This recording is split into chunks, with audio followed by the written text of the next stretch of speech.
নমস্কাৰ AN television চাই থকাৰ বাবে ধন্যবাদ। ষ্টুডিঅ'ত মই মীনাক্ষী শৰ্মা। বহুকেইটা গুৰুত্বপূৰ্ণ বাতৰি আগবঢ়াইছোঁ আজিৰ প্ৰাইম নিউজ।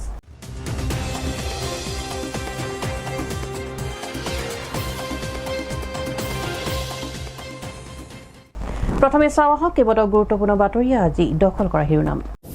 অসমৰ সকলো ইটাভাটালৈ নতুন প্ৰযুক্তিযুক্ত ইটাভাটা নিৰ্মাণৰ বাবে 2025 চন শেষ সময় সীমা ধাৰ্য অসম প্ৰদূষণ নিয়ন্ত্ৰণ বৰ্ডৰ। ডুমডুমাত অনা অসমীয়াৰ আক্ৰমণৰ বলি বীৰ লাচিত থানাৰ সভাপতি বিদ্যুৎ বৰা। কাহিনীয়ে মোবাইল সোণৰ আঙুঠি আৰু মানিবেগ। তিনিচুকীয়াত অসমীয়া যুৱকক গুৰুলকৈ অনা অসমীয়া বিহাৰী গেঙে প্ৰহাৰ কৰাক লৈ উত্তাল তিনিচুকীয়া জিলা। টায়াৰ জ্বলাই প্ৰতিবাদ দল সংগঠনৰ। অসম ৰাজ্যিক কেবিনেটৰ বৈঠকত কেইবাটাও গুৰুত্বপূৰ্ণ সিদ্ধান্ত। 542গৰাকী জীৱিকা সখীক শীঘ্ৰেই প্ৰদান কৰা হ'ব স্কুটি। ৰেচন কাৰ্ড থকা লোকসকলেহে অৰুণোদয় আঁচনিৰ সুবিধা লাভ কৰিব পাৰিব। এতিয়া বিতং বাতৰি। তিনিচুকীয়াত অসমীয়া যুৱকক গুৰুলকৈ অনা অসমীয়া বিহাৰী গেঙে প্ৰহাৰ কৰাক লৈ উত্তাল তিনিচুকীয়া সদৰ থানা চাৰিআলি। ৰাজপথত টায়াৰ জ্বলাই অসমীয়া যুৱকক আক্ৰমণৰ বিৰুদ্ধে প্ৰতিবাদত নামিল তিনিচুকীয়াৰ দল সংগঠন।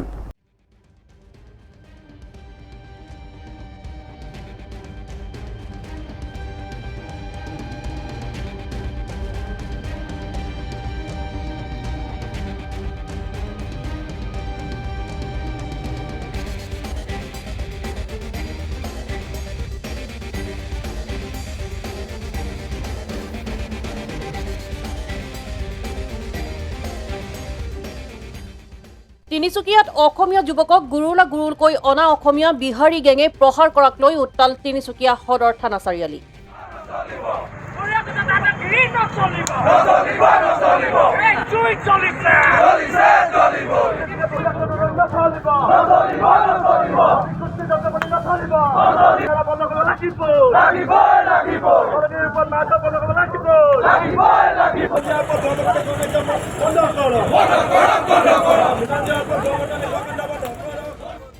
ৰাজপথত টায়াৰ জ্বলাই অসমীয়া যুৱকক আক্ৰমণৰ বিৰুদ্ধে প্ৰতিবাদত নামিল তিনিচুকীয়াৰ দল সংগঠন। টায়াৰ জ্বলাই প্ৰতিবাদ দল সংগঠনৰ। আৰক্ষীৰে হতাহতি প্ৰতিবাদকাৰী।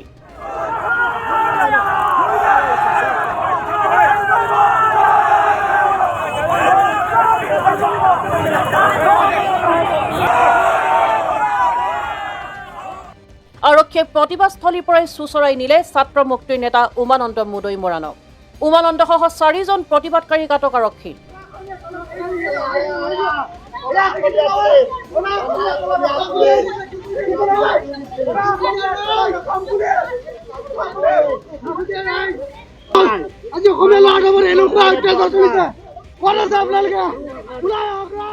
পুনৰবাৰ জনাইছো, তিনিচুকীয়াত অসমীয়া যুৱকক গুৰুলকৈ অনা অসমীয়া বিহাৰী গেঙে প্ৰহাৰ কৰাক লৈ উত্তাল তিনিচুকীয়া সদৰ থানা চাৰিআলি। ৰাজপথত টায়াৰ জ্বলাই অসমীয়া যুৱকক আক্ৰমণৰ বিৰুদ্ধে প্ৰতিবাদত নামিল তিনিচুকীয়াৰ দল সংগঠন।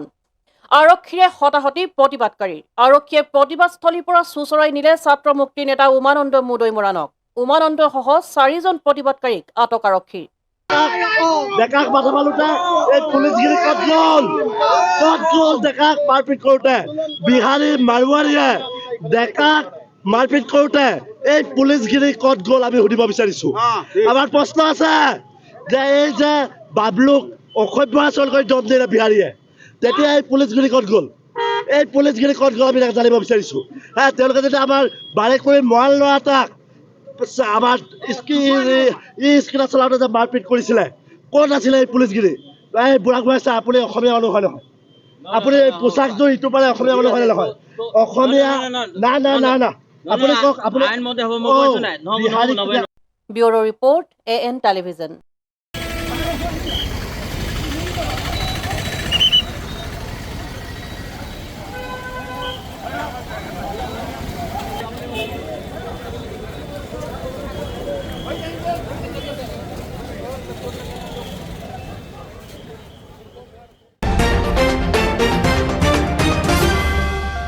অসমতো এতিয়া অসমৰ সকলো ইটাভাটালৈ নতুন প্ৰযুক্তিযুক্ত হাৱা ইটাভাটা নিৰ্মাণৰ বাবে 2025 চন শেষ সময়সীমা ধাৰ্য কৰা হৈছে। সেই অনুসাৰে পুৰণি প্ৰযুক্তিৰ ইটা পোৰা প্ৰক্ৰিয়া আৰু চিমনি ভাঙি সম্পূৰ্ণ নতুনকৈ 70-80 লাখ টকা ব্যয় সাপেক্ষে স্বত্বাধিকাৰীয়ে এতিয়া বাধ্য হৈছে হাৱা ইটাভাটা স্থাপন কৰিবলৈ। পাঞ্জাৱত 10 বছৰ পূৰ্বেই নিৰ্মাণ কৰা হৈছিল প্ৰদূষণমুক্ত হাৱা ইটাভাটা। উত্তৰ প্ৰদেশতো এনে প্ৰচেষ্টাৰে 5 বছৰ পূৰ্বেই সম্পন্ন কৰা হৈছে এই কাম। কিন্তু অসমত প্ৰদূষণ নিয়ন্ত্ৰণ বৰ্ডৰ যেন এতিয়াহে চকু মেল খাইছে। অসমতো এতিয়া অসমৰ সকলো ইটা ভাটালৈ নতুন প্ৰযুক্তিযুক্ত হাৱা ইটা ভাটা নিৰ্মাণৰ বাবে 2025 চন শেষ সময়সীমা ধাৰ্য কৰা হৈছে। সেই অনুসাৰে পুৰণি প্ৰযুক্তিৰ ইটা পোৰা প্ৰক্ৰিয়া আৰু চিমনি ভাঙি সম্পূৰ্ণ নতুনকৈ 70-80 লাখ টকা ব্যয় সাপেক্ষে স্বত্বাধিকাৰীয়ে এতিয়া বাধ্য হৈছে হাৱা ইটা ভাটা স্থাপন কৰিবলৈ।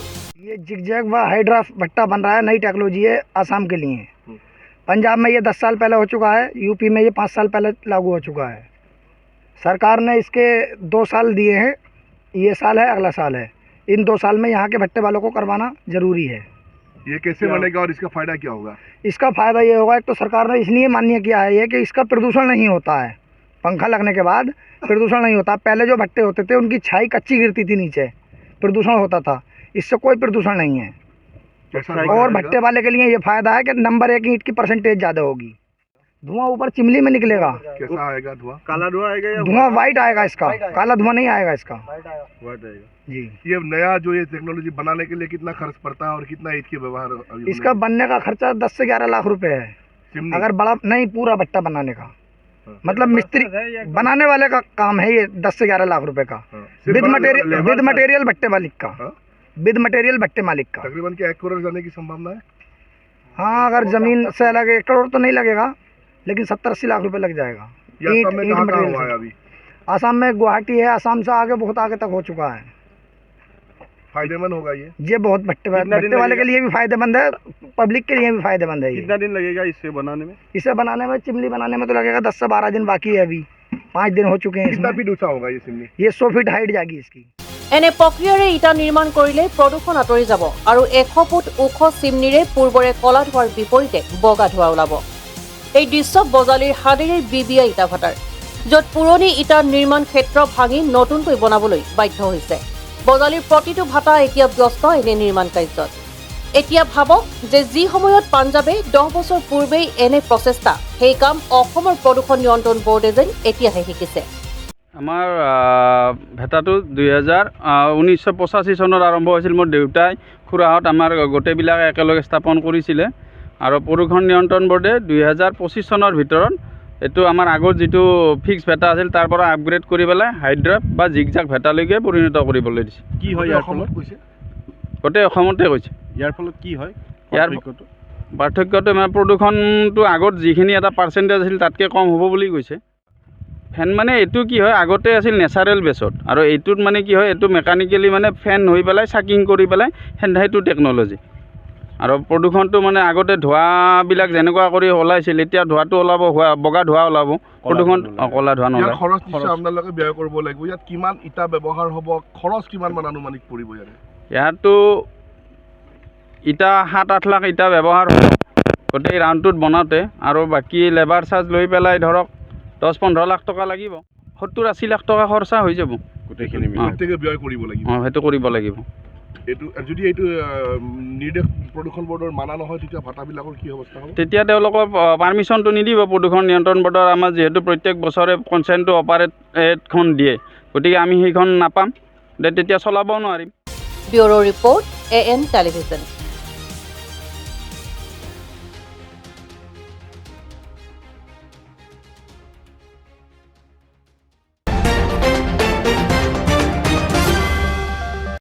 আহিছো পৰৱৰ্তী বাতৰিলৈ। বুধবাৰে অনুষ্ঠিত কৰা ৰাজ্যিক কেবিনেটৰ বৈঠকত গ্ৰহণ কৰা কেইবাটাও সিদ্ধান্তৰ বিষয়ে উল্লেখ কৰে মুখ্যমন্ত্ৰী ডক্টৰ হিমন্ত বিশ্ব শৰ্মাই। কেবিনেট বৈঠক সম্পন্ন কৰি সংবাদমেলত ভাগ লৈ মুখ্যমন্ত্ৰী ডক্টৰ শৰ্মাই কয় যে এতিয়াৰে পৰা ইছলাম লোকসকলে ইমামসকলৰ উপস্থিতিতে বিবাহ সম্পন্ন কৰিব পাৰিব। পূৰ্বতে কাজিয়ে বিবাহ সম্পন্ন কৰিছিল, কিন্তু এতিয়া উপপঞ্জীয়কেহে বিবাহ সম্পন্ন কৰিব। বুধবাৰে অনুষ্ঠিত হয় ৰাজ্যিক কেবিনেটৰ বৈঠক। এই বৈঠকত গ্ৰহণ কৰা কেইবাটাও সিদ্ধান্তৰ বিষয়ে উল্লেখ কৰে মুখ্যমন্ত্ৰী ডক্টৰ হিমন্ত বিশ্ব শৰ্মাই। কেবিনেট বৈঠক সম্পন্ন কৰি সংবাদমেলত ভাগ লৈ মুখ্যমন্ত্ৰী ডক্টৰ শৰ্মাই কয় যে এতিয়াৰে পৰা ইছলাম লোকসকলে ইমামসকলৰ উপস্থিতিতে বিবাহ সম্পন্ন কৰিব পাৰিব।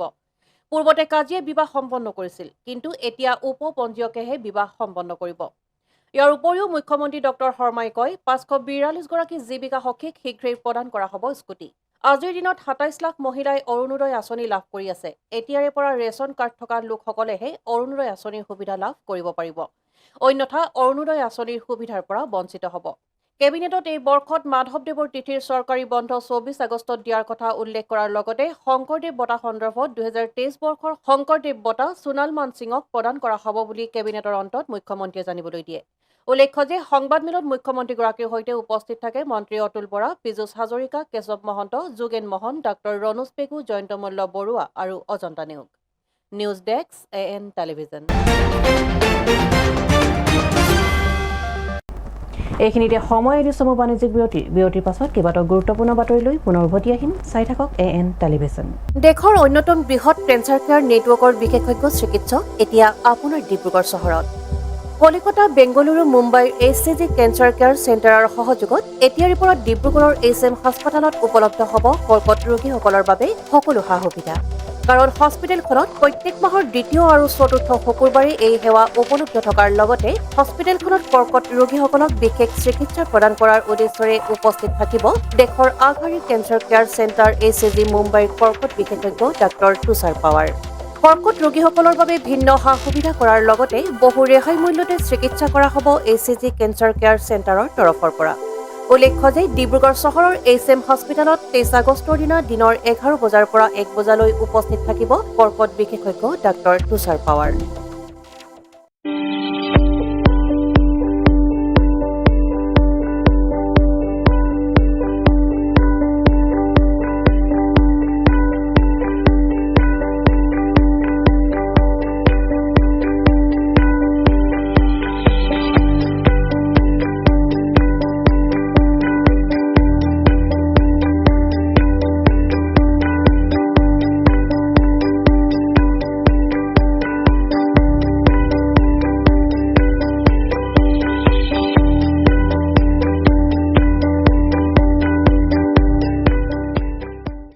বিৰতিৰ পাছত উভতি আহিছো পুনৰ বাতৰিৰ মাজলৈ।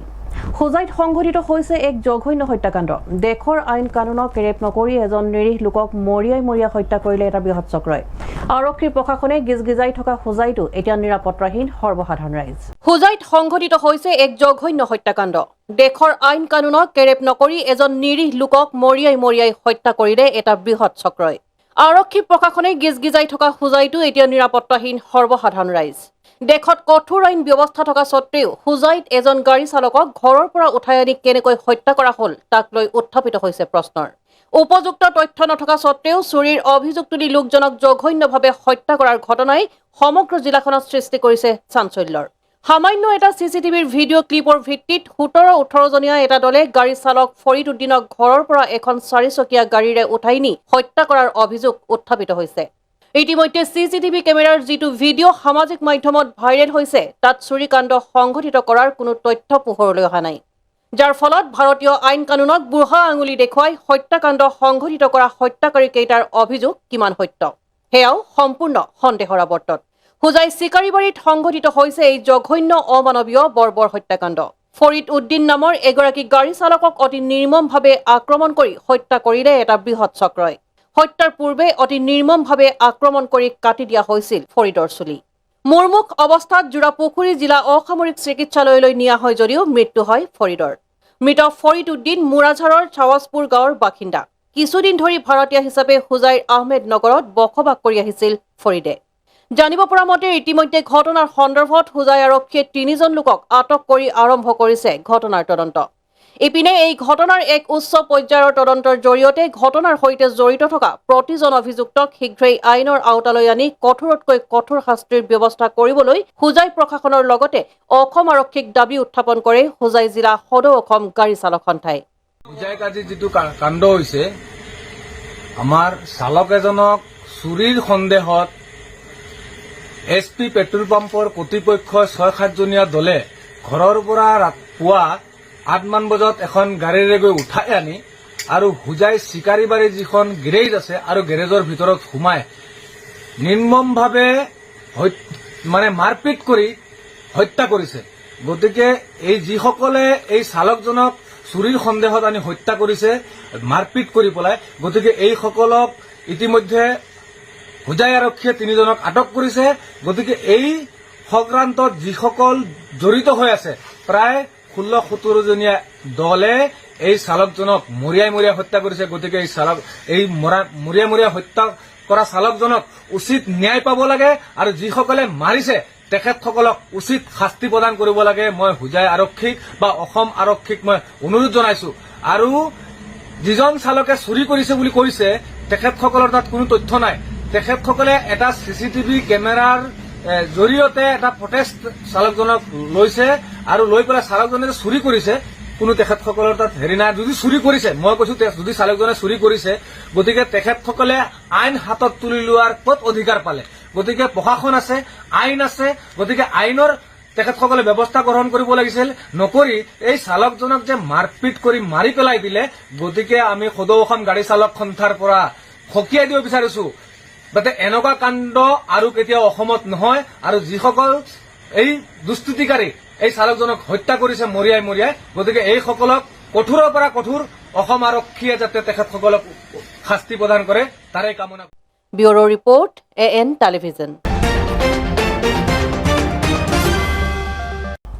আহিছো অন্য এক বাতৰিলৈ। ডুমডুমাত বীৰ লাচিত সেনাৰ সভাপতিক আক্ৰমণ। ওচামাটি কালিবাৰীত বুধবাৰে নিশা আক্ৰমণ তিনিচুকীয়া জিলা সমিতিৰ বীৰ লাচিত সেনাৰ সভাপতি বিদ্যুৎ বৰাক। আক্ৰমণকাৰীয়ে কাহিনীয়ে মোবাইল, সোণৰ আঙুঠি আৰু মানিবেগ। ডুমডুমাত এইবাৰ অনা অসমীয়াৰ টাৰ্গেট বীৰ লাচিত সেনাৰ নেতা। ডুমডুমাত বীৰ লাচিত সেনাৰ সভাপতিক আক্ৰমণৰ ঘটনা। ওচামাটি কালিবাৰীত বুধবাৰে নিশা আক্ৰমণ বীৰ লাচিত সেনাৰ তিনিচুকীয়া জিলা সমিতিৰ সভাপতি বিদ্যুৎ বৰাক। কাহিনীয়ে মোবাইল, সোণৰ আঙুঠি আৰু মানিবেগ। যোৱা নিশা সকামৰ পৰা আহি থাকোঁতে আমাৰ এই বীৰ লাচিত সেনাৰ এজন তিনিচুকীয়া জিলাৰ এজন সদস্য, কাৰ্যনিৰ্বাহক সদস্য, তেওঁক মানে 12-13জনীয়া এটা দলে দুষ্কৃতিকাৰী বুলি ক'ব লাগিব আক্ৰমণ কৰিছে। এতিয়া প্ৰথম কথাটো হ'ল যে যোৱাকালি ঘটনাটো মানে নজানোতে কেনেকৈ সাহস পালে আমি প্ৰশ্ন উত্থাপিত কৰিব বিচাৰিছোঁ। আৰু আটাইতকৈ ডাঙৰ কথাটো হৈছে যে ডুমডুমা আৰক্ষী থানাত কালি নিশা কেছখন দিয়াৰ পাছত আজি 12 ঘণ্টাকে উকলি গ'ল, কিন্তু এই পৰ্যন্তলৈকে আমি জানিবলৈ পাইছো এতিয়ালৈকে আটক কৰা নাই। আমি খবৰ পাইছো, আমি ধন্যবাদ জ্ঞাপন কৰিছো যে ডুমডুমা ভাৰপ্ৰাপ্ত আৰক্ষী বিষয়াজনক, কিয়নো কেছখন এজাহাৰ কৰিছে। কিন্তু আমাৰ ইয়াৰ প্ৰশ্নটো হ'ল যে এই মুহূৰ্তলৈকে আটক কৰা কাৰ আশীৰ্বাদ পুষ্ট হৈ আছে? আমাৰ ল'ৰা এজন যদি হ'ব লাগিছিলে, কিন্তু খেদি আটক কৰিলে হয়। এতিয়া কথাটো হ'ল কি, বীৰ লাচিত সেনাৰ সদস্যজনক যে আটক কৰিবলৈ পালে, ইয়াত ক'ত সাহস পালে আমি প্ৰশ্ন কৰিব বিচাৰিছো। কাৰণ বীৰ লাচিত সেনাই অসমৰ প্ৰতিটো ক্ষেত্ৰত অসমীয়া জাতিটোৰ কাৰণে মাত মাতি আহিছে কাৰণে আচলতে টাৰ্গেট লৈছে নেকি আমি প্ৰশ্ন উত্থাপিত কৰিব বিচাৰিছো। 9-10জন মানৰ এটা গোটে তেওঁলোকে ধৰি লৈ প্ৰথমতে তেওঁলোকে পইচা পাতি বিচাৰি মই ক'লো মই অকণমান আন্ধাৰৰ নিচিনা হৈ আছিলে। মই ক'লো মই পইচা পাতি মোৰ হাতত নাই। এনেকৈ কোৱা স্বত্তেও তেওঁলোকে কি কৈছে, 9-10জনে মোৰ কি কৈছে, মোৰ পাৰ্চ আছিলে পকেটত, পাৰ্চটো, মোৰ ভাগৰ মোবাইলটো, এই 3টাকে আপোনাৰ সোণৰ আঙুঠি তেওঁলোকে কাঢ়ি লৈছে। আৰু কাঢ়ি লৈ কিনি তেওঁলোকে মানে এনেকুৱা এটা পৰিস্থিতি সৃষ্টি কৰিছে। আৰু ল'ৰাকেইজন কিবা এটা মানে বেংগলী সম্প্ৰদায়ৰ ল'ৰা হয়। তেওঁলোকে অসমতে থাকি অসমৰ এনেকুৱা এটা জলবায়ু তেওঁলোকে গ্ৰহণ কৰি আমাৰ অসমীয়া ল'ৰাকে যেতিয়া তেওঁলোকে অচিনাকি নিচিনা ব্যৱহাৰ কৰি কিনি মাৰপিট কৰিছে, গতিকে তাৰ ওপৰত পুলিচ প্ৰশাসনে কালি ৰাতি 11টা বজাতে দিয়া কেছত এতিয়ালৈকে প্ৰশাসনে এতিয়ালৈকে এজনকো কায়ত্ব কৰিব পৰা নাই। এইটো এটা বৰ লাজৰ বিষয়। বিশেষকৈ আমাৰ যদি এজন অসমীয়া ল'ৰা হ'লহেঁতেন, তেওঁলোকে কিন্তু ক'ৰবাৰ পৰা নহয় ক'ৰবাৰ পৰা আমাক খেদি হ'লেও ধৰি কিনি আনি আজি জেল হাজতলৈ প্ৰেৰণ কৰিলেহেঁতেন। আমাৰ প্ৰশ্ন এইটো যে তেওঁলোকক কাৰ চৰ্ত চাই তেওঁলোকে আজি এতিয়ালৈকে তেওঁক গ্ৰেপ্তাৰ কৰা নাই? এজন অকলশৰীয়া মানুহক 10জন গুণ্ডা বাহিনীৰ নিচিনাকৈ তেওঁলোকে আমাক লুটপাট কৰিছে। নিশ্চয় তেওঁলোক ড্ৰাগছ আসক্ত ল'ৰা হ'ব, নহ'লে তেওঁলোকে মোক কিয় পইচা বিচাৰিব? মোৰ 3টাকে সোণৰ আঙুঠি, মোবাইল, পাৰ্চ তেওঁলোকে কাঢ়ি লৈছে। ইমান সাহস কেনেকৈ গোটাব পাৰিলে পুলিচ প্ৰশাসনৰ এই 200 মিটাৰ দূৰত থাকোঁতে? গতিকে অতি শীঘ্ৰে তেওঁলোকক যদি আৰু 2 ঘণ্টাৰ ভিতৰত তেওঁলোকক যদি কায়ত্ব নকৰে, তেতিয়াহ'লে আমি ডুমডুমা টাউন, তিনিচুকীয়া জিলা বন্ধ ঘোষণা কৰিবৰ কাৰণে বাধ্য হ'ম। প্ৰায় 10:30মান বজাত এই কালিবাৰী নামৰ ডুমডুমাৰ এটা জেগাত আমাৰ সৈনিক বিদ্যুৎ বিকাশ বৰা ডাঙৰীয়াক 10জনৰ পৰা 15জন দুৰ্বৃত্তই ডকাইত নিচাকৈ তেওঁক ৰখাই তেওঁৰ পৰা মোবাইল, আঙুঠি আৰু বিভিন্ন ধৰণৰ সা সামগ্ৰী তেওঁলোকে কাঢ়ি লয়। কাঢ়ি লোৱাৰ পিছত তেওঁক আবদ্ধ কৰি গুৰুলাগুলকৈ তেওঁলোকে প্ৰহাৰ কৰে। আৰু তাৰপিছত আমি ৰাতি পুলিচ প্ৰশাসনক জনাওঁ। পুলিচ প্ৰশাসন তাত উপস্থিত হয়গৈ। আৰু ইয়াৰ পৰা আমি এটা কথা বীৰ লাচিত সেনা অসমে ক'ব বিচাৰিছোঁ যে সেইদিনা শিৱসাগৰত আমাৰ খেলুৱৈ, ৰাষ্ট্ৰীয় পৰ্যায়ৰ পাঞ্জা খেলুৱৈ এগৰাকীক প্ৰহাৰ কৰিছিলে। তাৰ পৰিপ্ৰেক্ষিতত আমি দেখিছিলো শিৱসাগৰ জিলাৰ প্ৰতিটো জাতীয় জনগোষ্ঠীয় দল সংগঠনে প্ৰতিবাদ সাব্যস্ত কৰিছিলে আৰু সেই দুৰ্ভগীয়া খেলুৱৈজনক ন্যায় দিছিলে। আমি ইয়াৰ পৰা এটা কথা স্পষ্ট কৰিবলৈ বিচাৰিছো যে নাগপুৰৰ কিছুমান গুণ্ডা বাহিনীৰ নেতৃত্বত আৰু বিজেপি চৰকাৰৰ কিছু নেতাৰ মানে সাহসত এই বিশেষ সম্প্ৰদায়ৰ লোকটোৱে প্ৰত্যেক দিনাখনে অসমীয়াক আক্ৰমণ চলাই আহিছে। তেওঁলোকে শিৱসাগৰ ঘটনাটোৰ পৰা তেওঁলোকে শিক্ষা ল'বলৈ এতিয়ালৈকে পৰা নাই। আমি এটা কথা প্ৰশ্ন উত্থাপন কৰিছো যে তেওঁলোকে আমাক চেলেঞ্জ কৰি আছে নেকি? বাৰে বাৰে তেওঁলোকে আমাক চেলেঞ্জ কৰি থাকিব। এইবাৰ কিন্তু আমি মনে মনে বহি নাথাকো। অহা 3 ঘণ্টাৰ ভিতৰত আমি ডুমডুমা আৰক্ষী প্ৰশাসন তথা তিনিচুকীয়া জিলা প্ৰশাসনক আহ্বান জনাইছো। 3 ঘণ্টাৰ ভিতৰত যদি তথাকথিত গুণ্ডা বাহিনী বেংগলী সম্প্ৰদায়ৰ যিসকল লোক যোৱাকালি উপস্থিত আছিলে ঘটনাস্থলীত তেওঁলোকক যদি কাৰ্যক্ত নকৰে তেনেহলে ইয়াৰ অসমৰ ডুমডুমা অঞ্চলৰ থলগিৰি লোকসকলক লৈ কিনে কিন্তু ডুমডুমা চহৰ বন্ধ কৰা ঘোষণা আমি কৰিবলৈ বাধ্য হ'ম। লাচি থানাৰ তেখেতক যি মাৰপিট কৰিছে, বিদেশী বহিৰাগত ইমান উদ্ভণ্ডালি কৰিছে, এইটো কেতিয়াও সহ্য কৰা নহ'ব। অসমৰ হাৱা পানী, অসমৰ খাই পোনে তেওঁলোকে অসমৰ ওপৰত যিটো আক্ৰমণ চলাই আহিছে, শিৱসাগৰ তাৰপিছত তিতাবৰ আদি কৰি জাগুন, কিন্তু এই অত্যাচাৰ আমি কেতিয়াও মানি নলওঁ। মই মহিলা সমিতিৰ কলিতা জনগোষ্ঠীৰ মহিলাৰ সভানেত্ৰী হয়, গতিকে মই জোৰদাৰ আন্দোলন কৰিম যে বিদেশী দপদপনি ইয়াত কেতিয়াও সহ্য কৰা নহ'ব। আৰু তেওঁলোকে যি ধৰ্মৰ নামত যোৱা এই বৰবমত সন্তান সম্ভৱা মানুহ এজনীক বাট এৰি দিয়া নাই, যি পেটতে গৰ্ভতে মানে সন্তান মৰিব লগা হ'ল। এই উৎপাত আমি কেতিয়াও সহ্য নকৰোঁ। গতিকে আমি ৰাস্তা কিয়, আমি ঘৰ দুৱাৰ জ্বলাই দিম। এসময়ত আমি কেতিয়াও শান্ত হৈ বহি নাথাকোঁ। দৰকাৰ হ'লে বিদেশী হুঁচিয়াৰ হ'ব লাগিব। আমি অসমে কেতিয়াও সিহঁতৰ তলত তল পৰি নাথাকোঁ। বিদেশীৰ উদ্ভণ্ডালি আমি সহ্য নকৰোঁ। Bureau' report AN television. উত্তৰ গুৱাহাটী ফুলুঙত পগলা শিয়ালৰ আতংকত নিদ্ৰা হৰিছে অঞ্চলটোৰ স্থানীয় লোকৰ। নিশা শিয়ালৰ আক্ৰমণত এইমছ আৰু গুৱাহাটী চিকিৎসা মহাবিদ্যালয়ত ভৰ্তি অঞ্চলটোৰ 8জনকৈ লোক। আটাইকেইজনীৰ অৱস্থা সংকটজনক। উত্তৰ গুৱাহাটীৰ ফুলুঙত পগলা শিয়ালৰ আতংক। নিশা শিয়ালৰ আক্ৰমণত এইমছ আৰু গুৱাহাটী চিকিৎসা মহাবিদ্যালয়ত ভৰ্তি অঞ্চলটোৰ 8জনকৈ লোক। আহত ব্যক্তিসকল ক্ৰমে উত্তৰ গুৱাহাটী ফুলুঙৰ পৰমানন্দ বড়ো, ভাৰতী বড়ো, ৰঞ্জন বড়ো, ৰাম সিং আৰু অন্যান্য 4জন। আটাইকেইজনীৰ অৱস্থা সংকটজনক। শিয়ালৰ আতংকই নিশাৰ নিদ্ৰা হৰণ কৰিছে অঞ্চলটোৰ স্থানীয় লোকৰ। হাতে হাতে জাঠি জোং লৈ অতন্দ্ৰ প্ৰহৰীৰ ৰূপত স্থানীয় লোক। নিশা শিয়াল বিচাৰি চলাত স্থানীয় লোকৰ লগতে আৰক্ষী আৰু বন বিভাগৰ লোক। স্থানীয় লোকে বম ফটকা ফুটাই পগলা শিয়াল খেদাৰ চেষ্টা। অঞ্চলটোত এতিয়াও মাৰ যোৱা নাই পগলা শিয়ালৰ আতংক। ঘটনাস্থলীত বন বিভাগৰ লোক পলমকৈ উপস্থিত হোৱাৰ অভিযোগ স্থানীয় ৰাইজৰ। মই গৈছিলোঁ এই বেলেগক কামুৰিছিল বুলি, কি হৈছে বুলি চাব গ'লোঁ, খবৰ কৰি বেজবৰুৱা মেডিকেলত তাতে লৈ গৈছিল। যাওঁতে মানে সি মেডিকেল নাপাওঁতে মোকো মানে আক্ৰমণ কৰিছিল। কেইজনমান কামুৰিছিল? মোটামুটি মই শুনামতে 8জনমান হ'ব। বেলেগ বেলেগ ঠাইত কামুৰিছিল। মানে ইফালৰ পৰাই আহিলে, আহোঁতে আৰু শিয়ালে না বাঘে না মানে বস্তুটো ধৰিব নোৱাৰিলোঁ আমি, কি হয় নাজানো। মুঠতে আহি আকৌ দুৱাৰ মুখতে কামোৰ মাৰিলে না। কাক কামুৰিছে? কাক কামুৰিছে? এয়া মাইকী মানুহ এটা। এই তাৰমানে ঘৰখন তালা মাৰিব গৈছিলে। তালা মাৰিব যাওঁতে আহি কেনে মানে ঘপককৈ কিন্তু কোন সময়ত কামুৰিলে গমেই নাপালে। আন্ধাৰ পৰি আছিলোঁ, আহি পেলাই থাপেচি মৰি ইয়াতে। তাৰপৰা মই লাঠি মাৰিলোঁ, লাঠি মাৰোঁতে মানে পটককৈ এৰা দিয়া নাই, চোলাটোত ফাঁচি গ'ল দাঁত লাগি কিনে। তাৰপৰা মই ছেকেণ্ডবাৰ গুৰি মাৰোঁতে সি চাইড লাগি গুচি গ'ল। তাৰপৰা আকৌ চোচা মাৰি পেলাই আহিল, তাৰপৰা হাতখানে দি মই ঠেলা মাৰি দিলোঁ। হাতত সেইবাৰ পূৰা মাংস ধৰি এৰা নেদে নহয়। তাৰপৰা জোতা পোতা কৰি মোৰ আগৰ গাড়ীত দৰ্জা থকা বুলিহে, দৰ্জাকেইখনো নহ'লেতো একদম অৱস্থা বেয়া কৰি পেলালে। আপুনি টেম্পুত আছিলে? টেম্পুত আগত দৰ্জা নহ'লে একদম আকৌ গাড়ীক লাগি চোচা মাৰিছিল। মানে দৰ্জাত মই যদি দৰ্জাকেইখন দি কিনে যদি গাড়ীত সোমাই নাযাওঁ তাৰমানে আকৌ ধৰিলোঁ আৰু। বাঘ পুৰা দেখা পাইছে আপুনি? বাঘে কেইটামান দেখিছে? কেইটামান আছিলে? মই এটাই লাগ পাইছোঁ আৰু।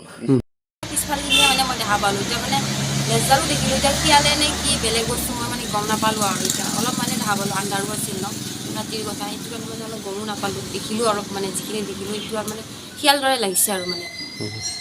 বহুতকে কামুৰিছে? বহুতকে কামুৰিছে, এতিয়া 8-9জন মান বুলি গম পাইছোঁ আৰু। 8-9জন। Bureau' report AN television. আজিৰ শেষৰ বাতৰি বঙাইগাঁও পৌৰসভা কাৰ্যালয়ৰ ভিতৰত পৌৰপতিৰ কোঠালীৰ বাহিৰত চাফাই কৰ্মীৰ অৰ্ধ উলংঘ প্ৰতিবাদ চাফাই কৰ্মীসকলৰ মাননি বৃদ্ধি আৱাসকে ধৰি ন্যায্যৰ দাবীত এই প্ৰতিবাদ বিধানসভা অধিৱেশনৰ সমান্তৰালভাৱে ৰাজ্যত দল সংগঠনৰ প্ৰতিবাদ বঙাইগাঁও পৌৰসভা কাৰ্যালয়ৰ ভিতৰত পৌৰপতিৰ কোঠালীৰ বাহিৰত চাফাই কৰ্মীৰ অৰ্ধ উলংঘৰ প্ৰতিবাদ চাফাই কৰ্মীসকলৰ মাননি বৃদ্ধি আৱাসকে ধৰি ন্যায্যৰ দাবীত এই প্ৰতিবাদ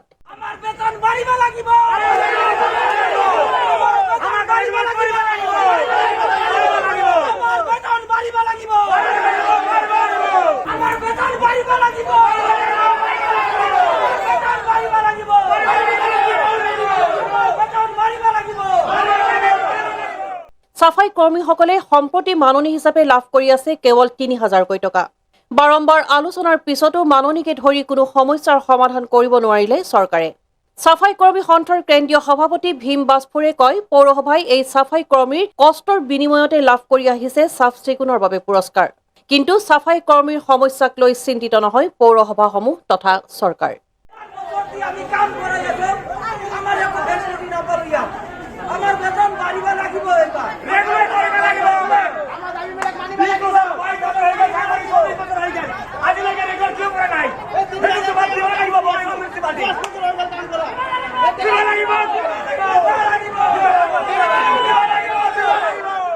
ব্যুৰো ৰিপৰ্ট AN টেলিভিজন আজিৰ প্ৰাইম নিউজ ইমানেই আছিল মিনাক্ষী আজিলৈ ইমানতে বিদায় দিয়ক অধিক বাতৰিৰ বাবে চাই থাকিব AN টেলিভিজন নমস্কাৰ দেশৰ অন্যতম বৃহৎ কেঞ্চাৰ কেয়াৰ নেটৱৰ্কৰ বিশেষজ্ঞ চিকিৎসক এতিয়া আপোনাৰ ডিব্ৰুগড় চহৰত কলিকতা বেংগালুৰু মুম্বাইৰ HCG কেঞ্চাৰ কেয়াৰ চেণ্টাৰৰ সহযোগত এতিয়াৰ পৰা ডিব্ৰুগড়ৰ SM হাস্পতালত উপলব্ধ হ'ব কৰ্কট ৰোগীসকলৰ বাবে সকলো সা-সুবিধা কাৰণ হস্পিটেলখনত প্ৰত্যেক মাহৰ দ্বিতীয় আৰু চতুৰ্থ শুকুৰবাৰে এই সেৱা উপলব্ধ থকাৰ লগতে হস্পিটেলখনত কৰ্কট ৰোগীসকলক বিশেষ চিকিৎসা প্ৰদান কৰাৰ উদ্দেশ্যৰে উপস্থিত থাকিব দেশৰ আগশাৰীৰ কেঞ্চাৰ কেয়াৰ চেণ্টাৰ HCG মুম্বাইৰ কৰ্কট বিশেষজ্ঞ ডাক্তৰ তুষাৰ পাৱাৰ কৰ্কট ৰোগীসকলৰ বাবে ভিন্ন সা-সুবিধা কৰাৰ লগতে বহু ৰেহাই মূল্যতে চিকিৎসা কৰা হ'ব HCG কেঞ্চাৰ কেয়াৰ চেণ্টাৰৰ তৰফৰ পৰা উল্লেখ্য যে ডিব্ৰুগড় চহৰৰ SM হস্পিটেলত 23 আগষ্টৰ দিনা দিনৰ 11 বজাৰ পৰা 1 বজালৈ উপস্থিত থাকিব কৰ্কট বিশেষজ্ঞ ডাক্তৰ তুষাৰ পাৱাৰ